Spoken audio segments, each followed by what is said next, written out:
Must be cool to see that again, Ruggah. It's one of the first times I actually see like how we react also with the team speak, so that's pretty cool. Yeah, of course. A fantastic win for you guys. A lot of people counted you out, even the first time when you played EG.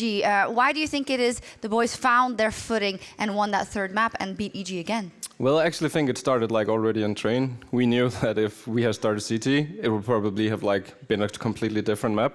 I think we got too much in our own head and played ourselves a little too much instead of like focusing on the team. But we switched that completely from the first to second map, and it was like people were really on fire and giving good comms and playing as a unit. So that was pretty good. Absolutely. So, Chad, I am going to give you a chance to speak. You were very upset with EG even before this map. And this one just made it worse. Why is that? More of the same. Look, when they played on that T side right there, all they were doing was running at you. They were just playing fast Counter-Strike. They weren't even playing together. Simple stuff, right? And I'm not taking anything away from the OG win.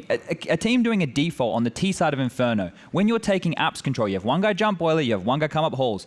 Breeze is pushing through boiler while halls is still smoked and no one can actually clear his stairs and he dies from behind. Simple stuff like that. You don't want to see that from a team that's meant to be top 3 in the world like EG. They were gifting you so many free kills. You guys still obviously had to capitalize. Alexi B called a fantastic T-half, but EG just puzzled me, and that's why I'm so frustrated, is because these are tier 1 Counter-Strike teams over the last 3 weeks. Astralis, Liquid, 100 Thieves, EG. They're not playing like tier 1 Counter-Strike teams, and it's just so disheartening to watch it. But on the other side of that, you have the teams that maybe people counted out and didn't give that much credit, who step up to the plate. And Alexi B for OG, I think, is someone we have to keep talking about. Thorin, we talked so much about his possible potential. And now, with a couple of games you've seen and some listenings you've been able to have, what is your verdict so far? I have to say, this is actually the reason why yesterday I actually picked OG to beat G2, is because the way they beat EG the first time was brilliant T-side calling. Like, what was great about this half was this showed you both sides of OG. The beginning of the T half was terrible. Like, all they could do was they had no banana control and they just kept dying to late rounds in A. But then you saw as the half went on, Alexi B, you could hear him on the comms basically saying, like, we've got to fight for this banana control. He was coordinating the guy who would push on the A side. Like, I thought he did a very, very good job. There was basically only 2 rounds that blew it on the T half, and that was just frags from EG. Like, if Breeze doesn't win that 1 round, the game would have been over ages ago. So I thought, actually, if you want to look for a positive going forwards, the guy that everyone in ENCE had written off and said wasn't a good IGL, I think just from what I've heard alone, it proved that he knows what he's doing. This is working with a brand new project. Yeah, and I think we're going to get a bit more proof of that now, because we're going to listen into one of the important rounds that Alexi B called. I have no more. Could be up. No one here. Is that our smoke or this? Can people nade the corner? People nade the corner, boys? Yeah, ready? Yeah. Do it now. Go. Heading. Dead. One more here. One more here. Close. I'm molling. I'm flashing golden.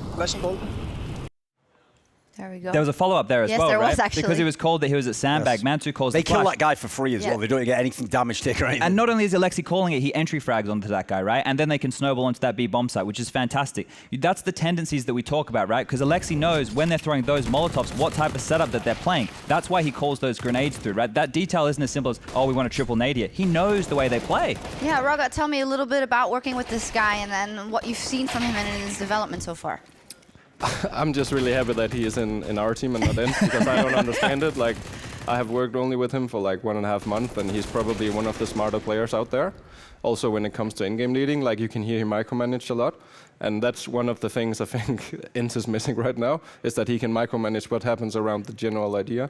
And for us, it's really important because we're a new team. We don't have like the experience of like running these late strats on the sides and whatever. So sometimes it's the small tweaks that helps it. And even though I think we started out good T on Inferno, it was just the small things that were missing because we kept running into the guys on A.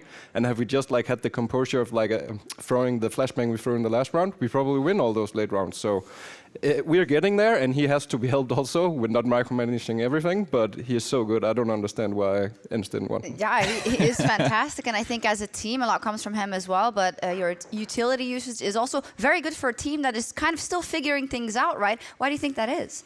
I think him and Valde are probably two of the best in this tournament about to throw the nades. Also, we have played Inferno, that helps the utility damage as well. But it was the same as I challenged as well. Like, even though we didn't have the best showing, we could see in the stats that we kept like throwing the right utility and getting like some free kills here and there only because of that. And it all comes down to like game knowledge, I think. Definitely. So when you look across the boards of the players, there's some players that, you know, like Valde, we actually expected him to do well, and he's overperformed. He's doing very, very well. But there's one name in there, Mantu, where there were a lot of question marks. Not exactly sure what this guy could bring, and he's also been pulling his weight. What can you tell me about him? I don't know where to start, man. He's such a talent. Like, his work ethic is unreal. It's probably some things that the Danish players could learn a little from, like trying to like develop from day to day and really like want the opinions of everyone. It's not only me; it's from all his teammates. He is so good, and he wants to learn all the time. It's like a sponge that just keeps you. The hilarious thing about what you just said there is you just said a British Counter-Strike player could learn from Danish Counter-Strike. Yeah. He was mainly working with Northern Optic, to be fair. That's true. That's true. You know. Probably says a lot about that too. Then, obviously, Valde, when you were coaching the team there, right? He was there. You know that he could get back to this level. It just needed to be beaten in the right direction. Maybe stop having so much of an opinion. Yeah, the opinion thing is one thing we're working on, and he is getting there day by day. But it's clear that he is such a good player. Like he just need like the fitting into the system, and I think that's the biggest challenge, or at least up until now for him, that he has to stop being the in-game leader, stop being like the one that does all the things, and just like do what he did back then in North when he didn't have do the headshots, win the clutches, throw important utility to win rounds, because it might be Alexi's call with the throwing the flashes to take certain map focus points, but it's some of the times as well the throwing the perfect grenade for him. Sure. And it's all great and well, and congratulations, but on to the real important stuff here. There was a tweet from you and a statement about if you reached, or if you were to reach the spring finals, you're going to get rid of the beard. Ooh. It better not look as creepy as that. What is That's that? very disturbing, actually. Yeah. When was the last time you shaved? Probably back in the Dignitas days. I know I did it back with Dignitas when we won Epicenter. It was like the motivation going into the tournament. He's been growing it ever since. Right, that makes a lot of sense then. This looks straight up scary. I'm sorry. Yeah, I don't want to know what the That's level an and edit. everything, but It's a bit too much like Thanos. Yeah, but I will happily give like the beard in a good cause, and I think the boys have really like shown immense like development ever since like Ice Challenge.